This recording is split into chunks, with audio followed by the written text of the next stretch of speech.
bringing you a steady stream of thought-provoking ideas and cutting-edge innovation. You're listening to Society and the State, Life, Liberty, and Your Pursuit of Happiness. Now, your hosts, Connor Boyack and Brian Hyde. Welcome, everybody, to episode 116. This is Connor Boyack alongside Brian Hyde, and I am excited to have on a guest for today's show who is very well known in the freedom movement and someone who is kind of ahead of the curve in trying to figure out how to take our message to new audiences, new people, how we kind of position ourselves to draw more people into the ideas and the work that we're doing. Matt Kibbe is president and chief community organizer for Free the People. Matt, thanks for joining us today. Hey, it's good to be back with you guys. So, Matt, a lot of people are familiar with you from your days with Freedom Works. Give us kind of a brief professional background of the things that you've been involved in, maybe just to kind of set up what you're doing now. But what are some of the organizations you've worked with and some of the things that you've done in the past, just so that our listeners who are less familiar, or rather not at all familiar with you, get a sense of what you've been up to? Well, it's a pretty sordid past. I came to Washington to go to graduate school at George Mason University in economics, and originally I aspired to be a professor, but so close to Washington, D.C., it's kind of a Death Star, so it draws you in to public policy debates and eventually politics. So I ended up working, I was the chief economist for the Republican National Committee when I was around 25. I worked for the U.S. Chamber of Commerce. I worked on Capitol Hill. And eventually I would found Freedom Works, and all that experience sort of led me to this idea. Having read all of the leftist literature on community organizing, it led me to this idea that our side needed to organize, because politicians don't necessarily respond to good ideas, but they would respond if people showed up and demanded that they do better.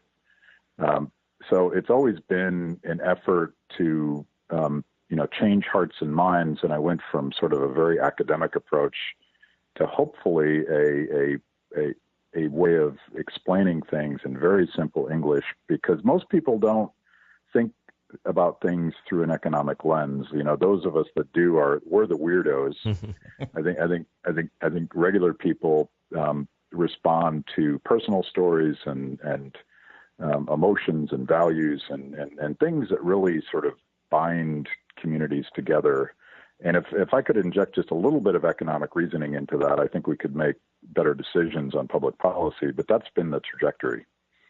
And so let's maybe, before we jump into what you're doing now, give us a little snapshot of Freedom Works. You guys, kind of as I describe it, at peak Freedom Works, you guys were doing a lot. This is back when Glenn Beck was all over the media, and you guys seem to at least have a closer association with him, where he was doing these big rallies, you were doing bigger rallies, drawing out large crowds. You guys had done some pretty big events and mobilizing voters. Is that right? Yeah.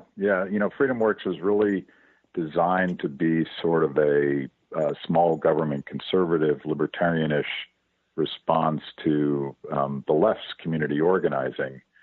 And something happened around the Wall Street bailout. We started using technology, and people started having easier access to information. And there was this explosion of grassroots activity that sort of spontaneously became the Tea Party movement. Freedom Works, as an organization that had been doing that sort of work for years before there was a formal Tea Party structure, we were very much part of that. And we organized, I would argue, the largest small government conservative rally in the history of certainly America and maybe anywhere. The 9/12/2009 March on Washington. It was such a beautiful thing, because we ended up, we thought we'd have 10,000 people, and we ended up with 1 million plus, depending on who you ask. And they shut the city down, they shut the metro down, they shut the mall down. But throughout all that chaotic process, nobody got hurt. Everybody picked up their garbage. Nobody got arrested. And it was sort of a great demonstration on how free people can organize in an orderly way without anyone telling them what to do. Especially in contrast to some of the leftist type rallies that you see on the mall, where there's just massive litter and everything everywhere. I remember seeing some memes and some information about that, how orderly it was relative to other events. So FreedomWorks, and now you're at Free the People. This hopefully will lead us into kind of the topic of the day, and that is how, through the work that you're doing now, you're finding creative ways to market, especially to millennials, but more broadly to new audiences. So why start Free the People? What are you guys all about? And then let's get into the subject itself. Well, if you think about what we did at FreedomWorks, it was a cadre building exercise, almost out of Alinsky without the violence and the cynicism. We wanted to organize everybody that sort of shared a certain set of values. They knew who they were, and all they needed was an ability to connect with each other and amplify their voice. I think because of technology and social media and what I call disintermediation or democratization of ideas and knowledge, our audience today is the opposite of that. We're not trying to just organize everyone that shares our values. We're actually trying to reach a much broader audience of people that they'd never show up at a rally. And I call this generation, particularly young people, the liberty curious, because they're looking at the tribal warfare of the far right and the far left, and those two tribes seem to be primarily identified by who they hate on the other side, and some sort of behavior that they hate from the other tribe. And in the middle is everybody else that generally just wants to get along, stop the violence, and go about their own lives and raise their families as they see fit, as long as they don't hurt anybody else or take their stuff. And so targeting that audience is a very different project, but that to me is the future. That's how we sort of restore this American system of mutual cooperation based on a very few set of rules that come out of the Constitution. And other than that, we're free to pursue our own lives. Matt, I like your approach here. Contempt seems to be the fuel that drives so much of the tribalism that we're seeing, dominate the headlines. How do you personally keep contempt out of the picture when it comes to working with people who maybe at the beginning don't even agree with you in the slightest? Yeah, one of the things we do is I spend a significant amount of time with progressives who you would think on its face as a former Tea Party organizer, there'd be zero potential to cooperate. But, step one, and everybody, particularly in politics, can be really bad at this, is to listen a little bit. And I discovered by really trying to listen to my progressive friends, the first thing I learned was that there's a language barrier. They use very different language than constitutional conservatives or libertarians would use, and it can be quite difficult to understand what they're actually trying to say. You might hear something and it might trigger you, but actually listening, and this is something that certainly on social media, the two tribes are not very good at listening. The other thing is tone, and I try not to call names, and I try not to sort of judge the other side as inherently just not smart enough to understand what I'm saying, because I don't think that's true, and I think it leads to a non-conversation. Matt, a lot of people suppose that especially the millennial generation is kind of disinterested writ large, and you say liberty curious, which sort of implies of course, curiosity and a desire to know. From your experience, is that kind of stigma or stereotype of millennials at all valid in your outreach efforts? Are you finding, at least relative to other demographics, a general disinterest, or are you finding that there is, in fact, curiosity? So I find more curiosity, and I find this generation to be particularly well-suited to develop their own worldview outside of what they might get from university, outside of what they might get from mainstream press. And I call them the a la carte generation because they're used to choosing their ideas and their news the same way they would sort of curate their friends on Facebook. It's not a one-size-fits-all. They're not stuck with old institutions that were really built by somebody else, and they could choose A or B or opt out. So in that sense, you have to think about how they get their information in a different way than certainly I did. The counter revolution on social media, Facebook is really designed to sort of dumb down your attention span. you go through the feed and someone else is controlling that through an algorithm, and you can see that, video views on Facebook tend to be short and sweet, and very few people sort of follow through. The counter revolution is on platforms like YouTube and maybe Netflix and Apple Play, other places where young people will go and they will watch 30 minutes, 60 minutes, 90 minutes because they chose that particular video to watch because they're searching for an answer for something. So I think the optimism for me is that there's this whole conversation going on, and you see it with Dave Rubin, you see it with Jordan Peterson, you see some of the folks from the so-called intellectual dark web. They're having substantial conversations, and a lot of that audience is younger. How important, Matt, is storytelling to your audience? And maybe let's even get into some specifics, because you guys have been utilizing many stories to get the message out to these new audiences, these new demographics. So maybe give us an example. Walk us through one story that you have shared and why you use that story to specifically try and target this audience that we're talking about. Sure, and to this more long form platform, the thing that we just released, and we won some awards at Freedom Fest for a mini documentary that we've created called Off the Grid with Thomas Massie. And Thomas Massie, of course, is a congressman from Kentucky. He's sort of a libertarianish Tea Party Republican, kind of a rebel within the Republican caucus, causes leadership all sorts of trouble. But more interesting to me is the lifestyle that he lives back on his farm in Kentucky. He is greener than green, and he's very focused on renewable energy and locavore sort of farming, harvesting dead trees and producing energy at a zero carbon footprint.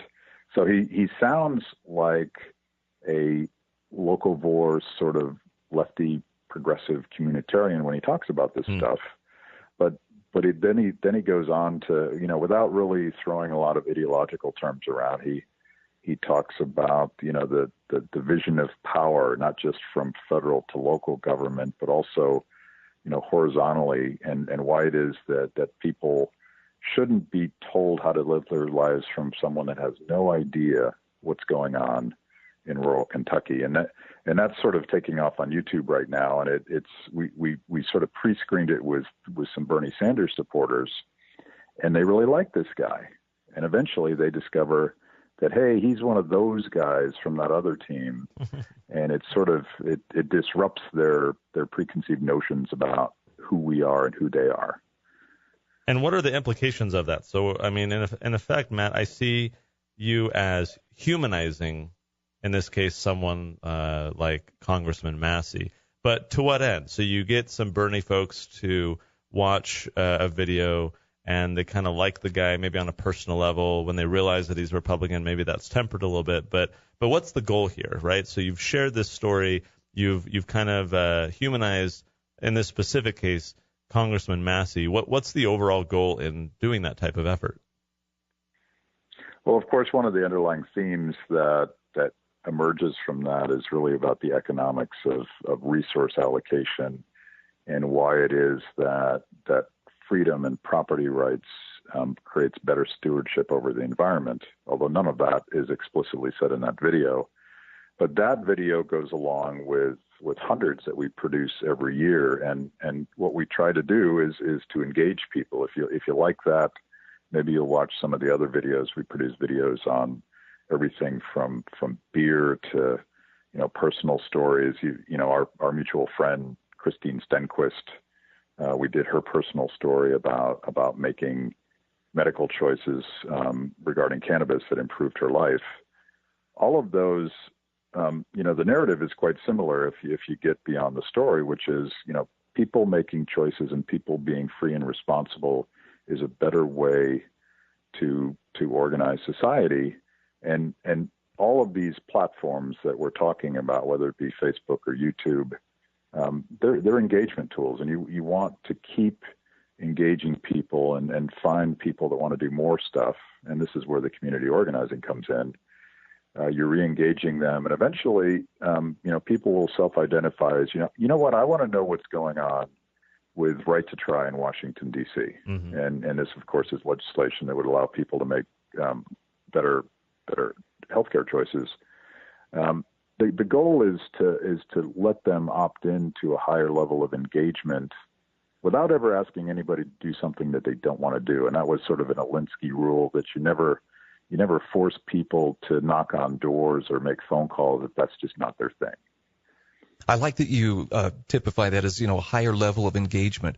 I think for a lot of people right now, arguing on social media gives them the impression, hey, I'm doing something of substance, but really they're just, complaining from the sidelines. Matt, as you talk to people who have broken that inertia and actually gotten into motion, is there a common thing that has tipped them over the edge from just simply complaining to where they're actually taking active steps to step forward and become part of the solution? Well, let's remind everyone what the audience target is here. It's young people, and young people, I think, more than any other generation, are searching for a sense of community. You hear it from progressives. You hear it from conservatives. They don't live in this world where their communities or their tribes have been decided by somebody else. So part of what makes coming together attractive is it creates a sense of common purpose, and when people are organized together, their voice is exponentially louder than it would have been as an individual posting comments on Facebook. So part of the pitch here is there's other people that are struggling with the same things you are, and if you would come together, there would be a sense of purpose that's bigger than yourself. And that could sound sort of left wing or right wing, but I think that's just sort of the American way of solving problems, and we want to help people do that. Matt, final question for you. So our listeners, probably don't run their own nonprofit. They're not going to be doing this full time. What's the takeaway for the average person from what you're doing? The lesson learned about, marketing the message of freedom in new or simple or creative ways. What would be your recommendation for someone who cares about these ideas? They talk to their coworkers, their friends, they post on social media, they share stuff. What's the takeaway that you'd like our listeners to understand from the work that you're doing and the lessons that you've learned? Well, I bet you everybody has the same problem that I do if they're on Facebook at all, which is they'll find that their friends tend to fight with each other, and it gets sort of hostile. And if you're pro-Trump, you've lost your friends who just absolutely despise Trump.